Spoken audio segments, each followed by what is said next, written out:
Hello everyone. So today's topic is electric field intensity at a point on equatorial line of dipole. So आज के lecture में हम देखेंगे कि equatorial line पर किसी भी पॉइंट पर नेट इलेक्ट्रिक फील्ड का मैग्नीट्यूड क्या है एंड डायरेक्शन क्या है डाइपोल के कारण. ठीक है. So for that consider an electric dipole and let P be the observation point on equatorial line of dipole at a distance r from center O. तो इसके लिए हम डाइपोल लेंगे एंड ऑब्जर्वेशन पॉइंट लेंगे कहाँ, इक्वेटोरियल लाइन पर, जो कितने डिस्टेंस पर होगा, r डिस्टेंस पर सेंटर ऑफ डाइपोल से. ठीक है. सो सी डायग्राम, ये हमारे पास इलेक्ट्रिक डाइपोल है ए बी पॉइंट्स के cross and O is the centre of dipole. Centre of dipole से नेगेटिव चार्ज कितने डिस्टेंस पर है, L, ये हम ऑलरेडी कर चुके हैं प्रीवियस आर्टिकल में भी. एंड सेंटर ऑफ डाइपोल से पॉजिटिव चार्ज कितने डिस्टेंस पर है, L, इसीलिए डाइपोल की टोटल लेंथ क्या होती है, 2L. ठीक है.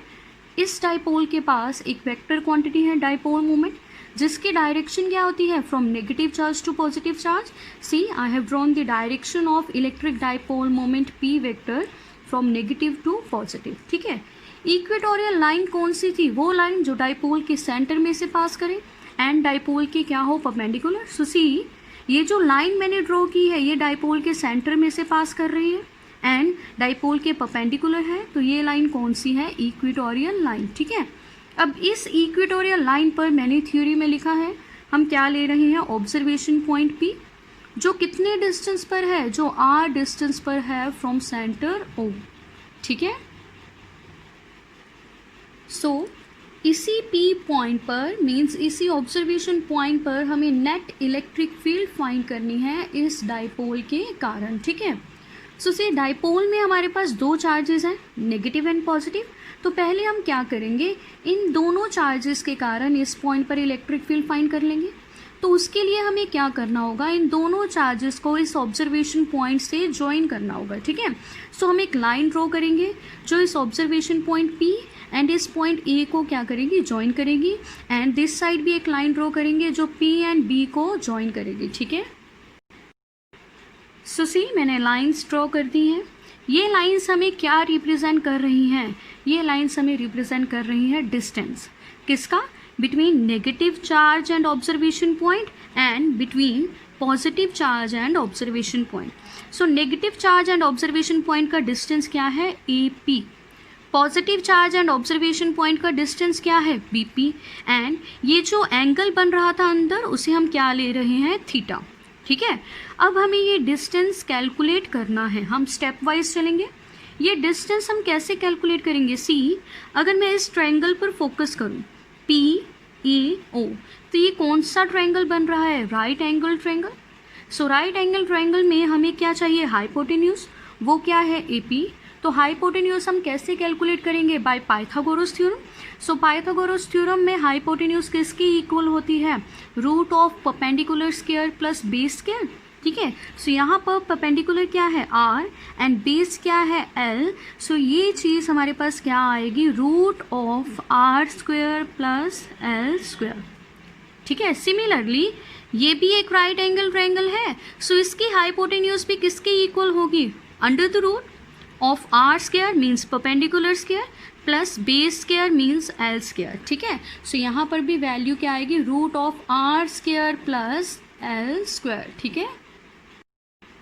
सो सी मैंने वैल्यूज़ लिख दी हैं. अगर यहाँ से हम देखें तो नेगेटिव चार्ज से observation point and positive charge से ऑब्जर्वेशन पॉइंट सेम डिस्टेंस पर है.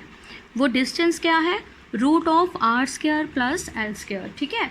सो अब हम क्या करेंगे, जैसे हमने प्रीवियस आर्टिकल में किया था, हम इस ऑब्जर्वेशन पॉइंट पर डायरेक्शन ड्रॉ करेंगे किसकी, पॉजिटिव चार्ज के कारण इलेक्ट्रिक फील्ड की एंड नेगेटिव चार्ज के कारण इलेक्ट्रिक फील्ड की. ठीक है. सो इसे ध्यान से देखना. सी पॉजिटिव चार्ज के कारण जो इलेक्ट्रिक फील्ड होती है वो कैसे होती है, आउटवर्ड्स. कैसे आउटवर्ड्स, रेडियली आउटवर्ड्स. तो इस P पॉइंट पर इस पॉजिटिव चार्ज के कारण इलेक्ट्रिक फील्ड कुछ ऐसे जाएगी एंड रेडियली आउटवर्ड होगी इस पॉइंट पर. ठीक है. एंड नेगेटिव चार्ज के कारण इस पॉइंट पर जो इलेक्ट्रिक फील्ड होगी वो कैसे होगी, इनवर्ड्स. कैसे इनवर्ड्स, रेडियली इनवर्ड्स। तो इस पॉइंट पर इलेक्ट्रिक फील्ड इसी लाइन के अलोंग होगी, किसकी तरफ, नेगेटिव चार्ज की तरफ। I will repeat, positive charge के कारण इलेक्ट्रिक फील्ड किस साइड होगी, आउटवर्ड्स। कैसे outwards, radially outwards, means along this line. Negative charge के कारण इस पॉइंट पर इलेक्ट्रिक फील्ड कैसे होगी, इनवर्ड्स। तो हमने यहाँ इसे इनवर्ड डायरेक्शन दे दी है, ठीक है। सो सी, मैंने डायरेक्शंस को ड्रॉ कर दिया है। This is the direction of E plus vector, means electric field positive charge के कारण पी पॉइंट पर, and this is the direction of E minus vector, means electric field की डायरेक्शन पी पॉइंट पर किसके कारण, नेगेटिव चार्ज के कारण, ठीक है। सो अब हमारे पास डायरेक्शन है, जैसे हमने प्रीवियस आर्टिकल में किया था वैसे ही अब हम करेंगे। अब हम क्या करेंगे, इन दोनों का magnitude at point P find कर लेंगे, ठीक है। So see here, electric field due to plus Q charge at point P. So electric field का फॉर्मूला कल मैंने आपको बताया था, 1/4πε0 Q by R स्क्वायर है। सो इसी नोटेशन को यूज़ करके हम वैल्यू लिखेंगे मैग्नीट्यूड की, किसके मैग्नीट्यूड की, E प्लस वेक्टर के। So it is equal to 1/4πε0 Q by R means distance, distance यहाँ पर क्या है, BP, सो डिस्टेंस का स्क्वायर, ठीक है। बीपी की वैल्यू हम डायग्राम में से देख लेते हैं। सी, ये रहा बीपी, ये क्या है, distance between positive charge and observation point. इसकी वैल्यू क्या है, root of R square plus L square, ठीक है। सो सी हियर, बीपी की वैल्यू क्या आई हमारे पास डायग्राम से, root of R square plus L square. But यहाँ पर बीपी का स्क्वायर हो रहा है, मीन्स इस फैक्टर का स्क्वायर। सो जब हम इस फैक्टर का स्क्वायर करेंगे, रूट एंड स्क्वायर आपस में कैंसिल हो जाएंगे, तो हमारे पास क्या बचेगा, R square plus L square. वही मैंने नेक्स्ट स्टेप में लिखा है। So magnitude of electric field at point P due to positive charge is equal to 1/4πε0 Q by R square plus L square. Let this be equation number 1, ठीक है। So similarly, electric field due to negative charge at point P. So formula क्या होगा इसके magnitude का, 1/4πε0 Q by R square होता है, means distance square. यहाँ पर डिस्टेंस क्या है, AP, सो AP का स्क्वायर। AP की वैल्यू हमारे पास डायग्राम से ये है, root of R square plus L square. So इसका जब हम स्क्वायर करेंगे इस वैल्यू का, तो रूट एंड स्क्वायर कैंसिल हो जाएंगे। सो हमारे पास क्या वैल्यू आएगी, 1/4πε0 Q by R square plus L square, ठीक है। So let this be equation number 2। So see, अगर हम कंपेयर करें इक्वेशन 1 एंड 2 को, तो इक्वेशन 1 एंड 2 को कंपेयर करने के बाद हमारे पास क्या आ रहा है कि जितना मैग्नीट्यूड पॉजिटिव चार्ज की इलेक्ट्रिक फील्ड का है P पॉइंट पर, उतना ही मैग्नीट्यूड नेगेटिव चार्ज की इलेक्ट्रिक फील्ड का है P पॉइंट पर। मींस दोनों इलेक्ट्रिक फील्ड्स के मैग्नीट्यूड्स क्या है, इक्वल, ठीक है। So let this be equation number 1। अगर आपसे कोई पूछे कि इक्वेटोरियल लाइन पर जो ऑब्जर्वेशन पॉइंट P है, वहाँ पर मैग्नीट्यूड इलेक्ट्रिक फील्ड का नेगेटिव चार्ज के कारण एंड पॉजिटिव चार्ज के कारण डिफरेंट होगा क्या, तो नो, मैग्नीट्यूड दोनों का सेम होगा। क्यों सेम होगा, बिकॉज दोनों चार्जेस इक्वल डिस्टेंस पर हैं ऑब्जर्वेशन पॉइंट से, इसलिए, ठीक है। सो मैग्नीट्यूड तो इक्वल है, बट डायरेक्शन इक्वल नहीं है। डायरेक्शन कैसे है, incline. See, next step I have written, since E plus vector and E minus vector are inclined at point P, तो हम इसे क्या करेंगे, रिजॉल्व, ठीक है। रिजॉल्व को आपने +1 में सीखा हुआ है कि कैसे किसी वेक्टर को रिजॉल्व करते हैं। तो अब हम क्या करेंगे, इन दोनों वेक्टर्स को डायग्राम में रिजॉल्व करेंगे, ठीक है। So see here, P point पर E plus vector and E minus vector क्या है, इंक्लाइंड है। सो हम इन्हें क्या करेंगे, रिजॉल्व करना क्यों है, to get net electric field, ठीक है। अब हमें पता है P पॉइंट पर मैग्नीट्यूड इलेक्ट्रिक फील्ड का पॉजिटिव चार्ज और नेगेटिव चार्ज के कारण क्या आया, इक्वल आया, बट डायरेक्शन इक्वल नहीं थी। तो हम क्या करेंगे, इन दोनों को रिजॉल्व करेंगे एंड रिजॉल्व करने के बाद नेट इलेक्ट्रिक फील्ड फाइंड करेंगे, ठीक है। सो सी, रिजॉल्व करने के लिए हम क्या करेंगे, इस लाइन के पैरेलल यहाँ पर एक लाइन लगा लेंगे, ठीक है। ये स्टेप्स आपको याद रखने हैं। एंड अगर ये एंगल थीटा है तो ये एंगल भी क्या होगा, थीटा ऑल्टरनेट एंगल्स। ठीक है, रिपीट कर देती हूँ मैं। जब हम यहाँ पर P पॉइंट पर एक लाइन लगाएंगे तो अगर ये एंगल थीटा है तो ये भी एंगल क्या होगा, theta, alternate angles, because Z बन रहा है एंड आपको पता है Z के अंदर जो भी एंगल्स आते हैं वो ऑल्टरनेट होते हैं एंड इक्वल होते हैं। ठीक है, एंड सेकेंड, ये लाइन एंड ये लाइन आपस में पैरेलल है। सो जब दो पैरेलल लाइंस को कोई लाइन कट करती है तो ये एंगल अगर थीटा है तो ये एंगल भी क्या होगा, थीटा, कॉरस्पॉन्डिंग एंगल्स। क्लियर? सो अब हम क्या करेंगे, E plus vector and E minus vector को रिजॉल्व करेंगे। ठीक है, सो सी E प्लस वेक्टर का दिस साइड कंपोनेंट कौन सा आएगा, E plus cos theta. Resolve करने का मेथड यही है, जिस साइड थीटा हो उस साइड कौन सा कंपोनेंट आएगा, इस साइड कौन सा आएगा, E plus cos theta.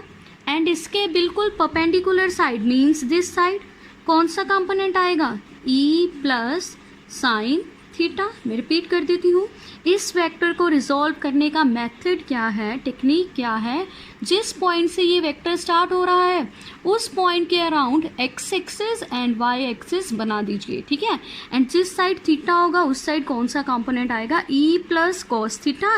And इसके बिल्कुल परपेंडिकुलर साइड कौन सा कंपोनेंट आएगा, E प्लस साइन थीटा। ठीक है, सो E प्लस को तो हम रिजॉल्व कर चुके हैं, इनके कंपोनेंट्स क्या है, E plus cos theta and E plus sine theta. ठीक है, ऐसे ही हम E माइनस वेक्टर को रिजॉल्व करेंगे। सो इसका इस साइड कंपोनेंट थीटा वाली side means along this side कौन सा कंपोनेंट आएगा, कॉस, तो हम लिख देते हैं इस साइड आएगा E minus cos theta and इसके बिल्कुल परपेंडिकुलर साइड दिस साइड क्या आएगा, E माइनस साइन थीटा। ठीक है, सो सी हियर मैंने E माइनस वेक्टर को भी रिजॉल्व कर दिया है एंड दिस साइड हमारे पास है E minus cos theta component and this side E minus sine theta component. ठीक है, अब हमारे पास E plus vector E minus vector के कंपोनेंट्स हैं। ठीक है, अगर किसी को रिजॉल्व करना नहीं आता तो वो याद रखिए ये मेथड। रिजॉल्व करने की टेक्निक क्या है, जिस भी वेक्टर को आपको रिजॉल्व करना है, जिस पॉइंट से ये वेक्टर स्टार्ट हो रहा है, इस पॉइंट से हो रहा है, इसके around X axis and Y axis draw कर दें। एक्स एंड वाई एक्सिस ऐसे ड्रॉ करेंगे कि जिस वेक्टर को आप रिजॉल्व कर रहे हैं वो इन दोनों के बीच में आए। सी, जब मैंने इसे रिजॉल्व किया था इसके around X axis and Y axis draw किए थे। कैसे ड्रॉ किए थे कि ये वेक्टर इन दोनों के बीच में आ रहा था। ठीक है, सो ऐसे रिजॉल्व करना है आपको। अब देखो, हम कंपोनेंट्स पर फोकस करेंगे नेट इलेक्ट्रिक फील्ड फाइंड करने के लिए। सी, इस पॉइंट पर अगर मैं वर्टिकली अपवर्ड डायरेक्शन में देखूं कौन सा कंपोनेंट है, E प्लस साइन थीटा। इसी पॉइंट पर वर्टिकली डाउनवर्ड डायरेक्शन में देखूं कौन सा कंपोनेंट है, E minus sine theta. See, E plus and E minus का मैग्नीट्यूड इस पॉइंट पर क्या है, सेम है। ठीक है, तो एक वेक्टर वर्टिकली अपवर्ड है, दूसरा वेक्टर वर्टिकली डाउनवर्ड है, इक्वल एंड ऑपोजिट वेक्टर्स हैं, तो ये एक दूसरे को क्या करेंगे, कैंसल। आई विल रिपीट, यहाँ पर साइन कंपोनेंट्स E प्लस का sign component and E minus का साइन कंपोनेंट एक दूसरे को क्या करेंगे, कैंसल, बिकॉज इनकी डायरेक्शंस क्या है, opposite. Okay, means sign components का कोई भी रोल नहीं है नेट इलेक्ट्रिक फील्ड में। ठीक है, बिकॉज ये तो क्या हो गए, कैंसिल हो गए। सो नेट इलेक्ट्रिक फील्ड हमें देगा कौन, सी, कोस कंपोनेंट्स। दोनों के कोस कंपोनेंट्स की डायरेक्शन देखो सेम है, E प्लस कोस थीटा भी इसी डायरेक्शन में है, E माइनस कोस थीटा भी इसी डायरेक्शन में है। तो जब दो वेक्टर्स की डायरेक्शन सेम होती है हम उन्हें क्या करते हैं, ऐड। तो इन दोनों को हम ऐड करेंगे एंड इन दोनों का एडिशन ही हमें क्या देगा, net electric field at point P। ठीक है, सो सी हियर मैंने वही लिखा है, since E plus vector and E minus vector are inclined at point P, therefore resolving electric field into components, so being equal and opposite, E plus sin theta and E minus sin theta cancel each other। ये मैंने आपको बता दिया है diagram से ही। so cosine components will give net electric field, ये भी मैंने आपको समझा दिया है कि हम दोनों cosine components को क्या करेंगे, ऐड। क्यों ऐड करेंगे, क्योंकि उन दोनों की डायरेक्शन क्या है, सेम है। So see net electric field का मैग्नीट्यूड हम इसे लिखेंगे ई इक्वेटोरियल, ई क्यू यहाँ रिप्रेजेंट कर रहा है इक्वेटोरियल को, ठीक है, and it is equal to, हम क्या कर रहे थे, कोसाइन कंपोनेंट्स को ऐड, ठीक है, so E plus cos theta plus E minus cos theta. अब हम क्या करेंगे, इक्वेशन 3 यूज करेंगे। इक्वेशन 3 में मैंने क्या लिखा है, E plus is equal to E minus, ठीक है, मीन्स दोनों इलेक्ट्रिक फील्ड्स क्या है, इक्वल है। सो हम यहाँ इस इक्वेशन में ई माइनस की वैल्यू क्या है, ई प्लस पुट कर देंगे, ठीक है। So see next step, magnitude of E equatorial is equal to E plus cos theta plus E plus cos theta, ठीक है, इक्वेशन 3 को यूज कर कर ये मैंने लिखा है, ठीक है। सो सी यहाँ पर हमारे पास कितने ई प्लस कॉस थीटा है, 2।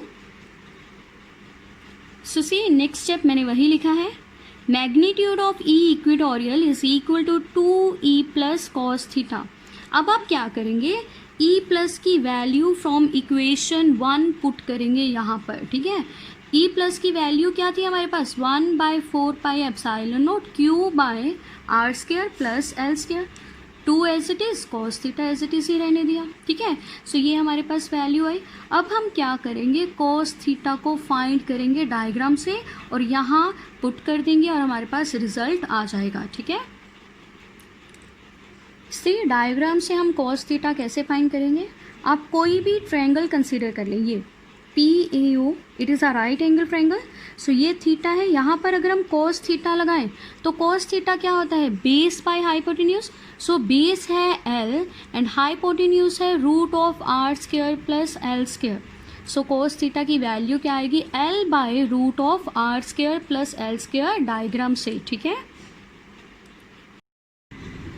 सी यहाँ भी मैंने वही लिखा है, from diagram cos theta is equal to L by root of R square plus L square, ठीक है। सो ये वैल्यू कॉस थीटा की हम इस इक्वेशन में पुट करेंगे। So see next step, net electric field में मैंने कॉस थीटा की ये वैल्यू पुट कर दी है, L by root of R square plus L square, ठीक है। सो अब अगर हम इस वैल्यू को फोकस करें, ये बन रहा है Q into 2L। Q into 2L हमारे पास क्या होता है, इलेक्ट्रिक डायपोल मोमेंट। सो इसे हम रिप्लेस करेंगे P से, मीन्स P के मैग्नीट्यूड से, ठीक है। एंड इन फैक्टर्स को अगर हम देखें, यहाँ पर देखो बेसिस सेम है, R square plus L square, यहाँ भी बेस क्या है, R square plus L square. यहाँ पर पार कितनी है, 1, एंड यहाँ पर रूट मीन्स पार कितनी है, 1/2। तो जब बेसिस सेम हो तो हम पार्ट्स को क्या करते हैं, ऐड। सो 1 + 1/2 कितना आ जाएगा, 3/2। So see in denominator 4 pi epsilon naught as it is, and इस फैक्टर की पावर मैंने क्या लिख दी है, 3/2, ठीक है। सो ये है हमारा required expression for magnitude of electric field at point P, ठीक है। सो ये है मैग्नीट्यूड। इसकी डायग्राम बहुत इंपॉर्टेंट है, आप डायग्राम ध्यान से समझिए, ठीक है। तो इतना मैग्नीट्यूड आया, बट नेट इलेक्ट्रिक फील्ड की डायरेक्शन क्या है। सो डायरेक्शन फाइंड करने के लिए हम वेक्टर फॉर्म लिखेंगे। वेक्टर फॉर्म के लिए हमें डायग्राम से डायरेक्शन देखनी होगी, ठीक है। सी जो इलेक्ट्रिक डायपोल मोमेंट होगा इस डायपोल के पास, उसकी डायरेक्शन है नेगेटिव टू पॉजिटिव, तो ये डायरेक्शन मैंने ड्रॉ की हुई है। But net electric field P point पर हमें किसने दी थी, इन कंपोनेंट्स ने, कॉस वाले कंपोनेंट्स ने, साइन वाले तो कैंसिल हो गए थे। अगर इन्होंने हमें नेट इलेक्ट्रिक फील्ड दी है तो जिस डायरेक्शन में ये दोनों पॉइंट कर रहे हैं उसी डायरेक्शन में क्या होगा, हमारी नेट इलेक्ट्रिक फील्ड, ठीक है। सो इसी डायरेक्शन में हमारे पास क्या आएगा, EQ वेक्टर, ठीक है। सो सी मैंने ड्रॉ कर दी है डायरेक्शन, ठीक है। सो अब हम वेक्टर फॉर्म लिखेंगे। वेक्टर फॉर्म के लिए मैंने एक इजी डायग्राम ड्रॉ करी है। सी ये हमारा इलेक्ट्रिक डायपोल था, इसका डायपोल मोमेंट इस डायरेक्शन में पॉइंट कर रहा था। ये हमारा ऑब्जर्वेशन पॉइंट था इक्वेटोरियल लाइन पर, कितने डिस्टेंस पर, r डिस्टेंस पर, ठीक है। एंड इस पॉइंट पर जो कॉस कंपोनेंट्स थे वो इस डायरेक्शन में थे, तो यही डायरेक्शन किसकी थी, नेट इलेक्ट्रिक फील्ड की, जो क्या है हमारे पास EQ वेक्टर, ठीक है। अब यहाँ पर दोनों के डायरेक्शंस को कंपेयर करें, P वेक्टर की एंड E इक्वेटोरियल वेक्टर की। देखो ये दोनों के डायरेक्शन क्या है, ऑपोजिट। एक फॉरवर्ड डायरेक्शन में है, दूसरा बैकवर्ड डायरेक्शन में है। मीन्स ये दोनों कैसे हैं यहाँ पर, एंटी पैरेलल। प्रीवियस केस में कैसे आए थे, पैरेलल, एंड यहाँ पर कैसे आ रहे हैं, एंटी पैरेलल। अगर ये एंटी पैरेलल हैं तो इन दोनों में एंगल भी कितना होगा, 180 डिग्री।